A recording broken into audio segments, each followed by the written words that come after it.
Alright, welcome back to the channel everybody. Today I'm going to be discussing how you can progress your Manor Lords village nice and smoothly and efficiently once you get past the basic starting stages. So if you saw the previous video, if you haven't, go back and watch it if you would like to. It's my version of a perfect start, and also a lot of other commenters on the video gave some useful tips in the description of how they would start, so you can use an amalgamation of their tips and my tips and use something that basically fits your playstyle, because there's tons and tons of ways you can do this game effectively. But this is where we've got up to here. We're at the large village stage of the game, about to go up to the small town section, and that is where we're going to start to need to get level 3 or higher burgage plots. So I'm going to give you some smoothing tips that are going to help you to be able to get to this stage nice and easily.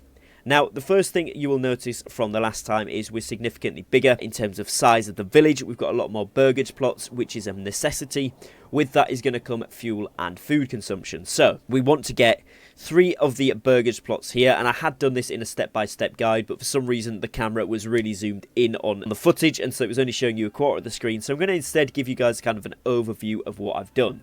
So these 3 are all farms, and the reason for that is I've made them big, long plots so that you can get lots of farming space in there, which is going to be really important. I've then gone ahead and I've made a couple of these burgage plots here to chicken coops. That's going to get us some egg production.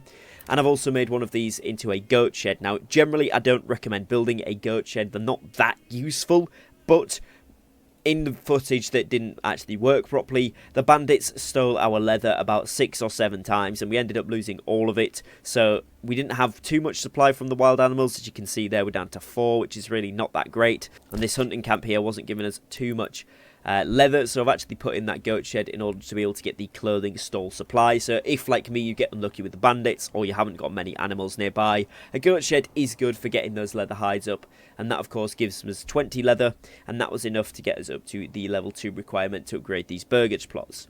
Now, you will need to get a few of those to level 2, as well as build some more burgage plots in order to be able to make it up to the 2nd level of advancement and the 1st level, etc. And that's going to allow you to get points. Just to show you where I put my development points, of course we saw in the last video I went into trade logistics. We then went into better deals. This removes the tariff from foreign imports, effectively reducing all import prices by 10. Really important, and I'm going to go through that with you quickly in a moment. And then the third point I used here into sheep breeding. So we made ourselves a pasture and a sheep farm next to each other, and we've got 4 sheep in there. They do cost 20 each to import, but this is going to be great because gradually now they will start to multiply and give us a lot of wool, which you can see there we've already got 1 wool, and we literally got those towards the end of this sort of section of gameplay. And what we can then do eventually is build on the construction tab here in the industry section. We can go into the weaver's workshop. That will produce us yarn. Yarn is going to be useful because when you've got a level 2 burgage plot, let's say like this one right here, you can actually turn this into a Fletcher's workshop, which we have one of, which is producing warbows that you can sell. But with the yarn, you can make it into a tailor's workshop and actually start to produce clothes and cloaks.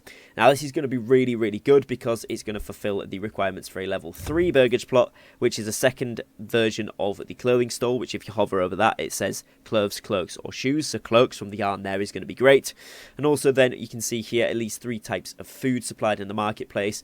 Well, we've got the vegetables here. We've got the berry patch when that comes back round seasonally. We've got the meat from the animals here. We've got the chicken coops on the go, and this is a wheat field that's currently fallow, but the next years it will start to grow wheat. And this is another thing that we did. We built a farmhouse with a field. Not too much fertile land around the village area that we've built in, but we can start to expand and get some farms going there, which will be self-sufficient, and that will allow us to get the food. And the other thing you will need to get to level 3 is of course church level access and a tavern supply. So the church, you essentially need to upgrade this. So what you will need is clay and you will need stone. There was a stone deposit up here next to this stone mining camp, which we gathered all of in this area. And clay we've got over here. Luckily we've got a rich deposit of this, so we've got lots. We then go ahead and build a clay furnace, pop some people into here, and as you can see they start to make roof tiles, which will be needed, 10 of those, to upgrade this to a small stone church, as well as of course 10 planks, which I currently don't have. So that would get you up on the church access level. Then you will also need to make one of your level 2 burgage plots into a brewery extension. Now, a brewery extension produces ale from malt, so as well as making the wheat farms, you will also need to make malt farms in order to be able to produce this ale. Then you will need to make a tavern to go with this, so on the construction tab and in the residential area, there is a tavern. Once you've got the production of the brewery stuff and a tavern down, this will fulfill that extra level there of the tavern supply and allow you to get to level 3. Which, as you can see, instead of generating 1 income per month for regional wealth, it will generate 2, which is actually pretty good because you'll actually need a lot of houses and a lot of families and such. You can see there, I've got 27 families currently, so that's 27 a month, and that will go then double straight up to 54 per month once I upgrade these to level 3, so that's going to be really good.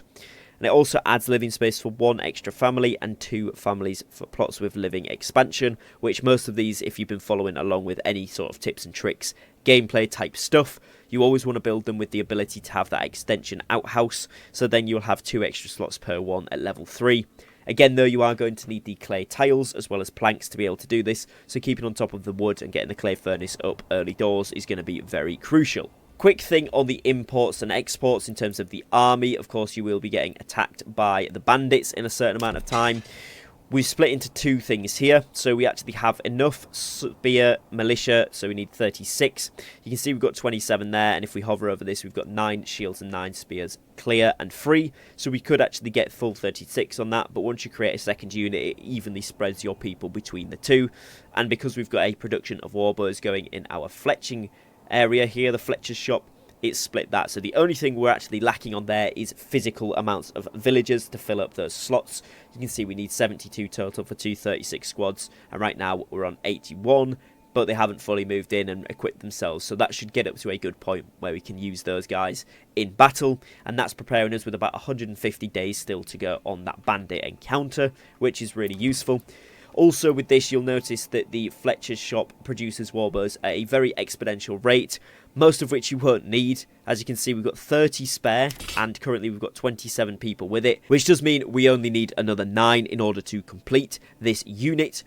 Of course, then that means we can export the extra warbows, so you can go onto the trading post, go onto trade, military, and then set up a warbows one, which would be export, and just keep a surplus of 36, and that's going to mean that you've always got enough to create that unit, and then they sell for 5 each after that, which is a really decent price and is going to make you a good amount of money. I've been importing the spears and the large shields at the price of selling the excess planks that I've had up until this point, and that's balanced out pretty nicely and enabled me to get that unit up and going as well. And then in order to get the sheep to start off that for the sheep breeding development point we've got here to actually take effect, we've gone into the livestock trading post and we've imported 4 of them. You can get more if you've got more money, like I could get up to 6 now because we've got 40 spare wealth, but 4 in there, they'll gradually start to accumulate over time, and then once we get lots more wealth, we can start to pay money into that and actually get them going, because we might want to do some more of these upgrades, especially on the level 2 burgage plots.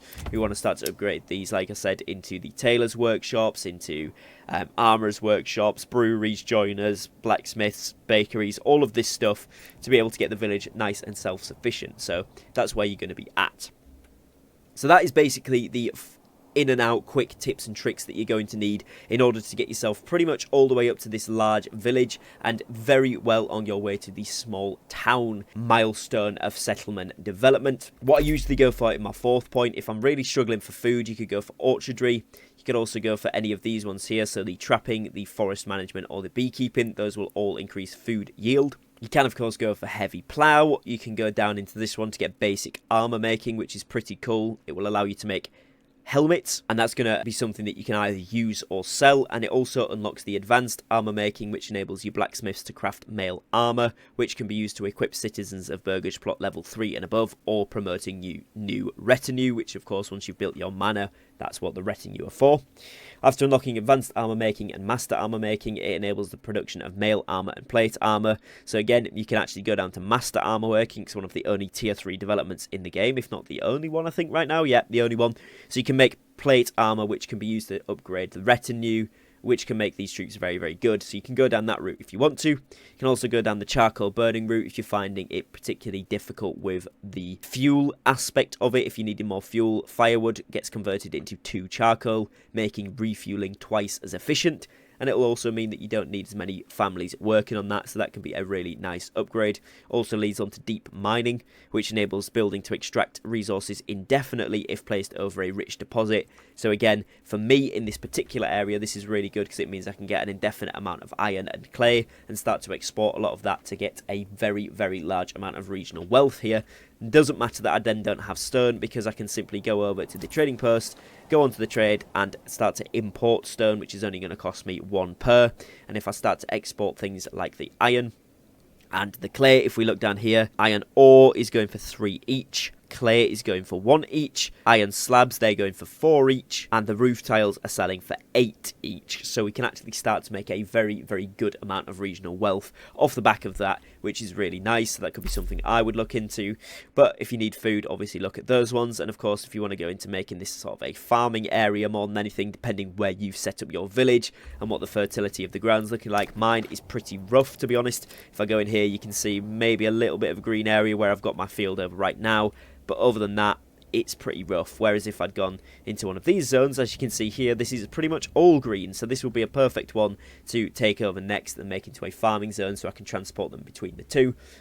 But for now, we're going to have maybe a couple of farms here, and that's going to be pretty much it. But that should be enough tips and tricks and a bit of a guide there on how you can very quickly and smoothly upgrade your settlement level, get yourself up to that large village or small town level fairly sharpish, whilst also maintaining a good amount of food, fuel and other resources to keep your village self-sufficient. If you have enjoyed the video, please do leave me a like and a subscribe down below. And if you want to see more Manor Lords content, let me know in the comments. Also, if you have any tips and tricks I haven't mentioned here for progressing your village, leave them in the comments down below as well. It's great to hear from you all what you like to do in your playthroughs. Other than that, I'll catch you all again very shortly on a brand new upload. So take care and peace.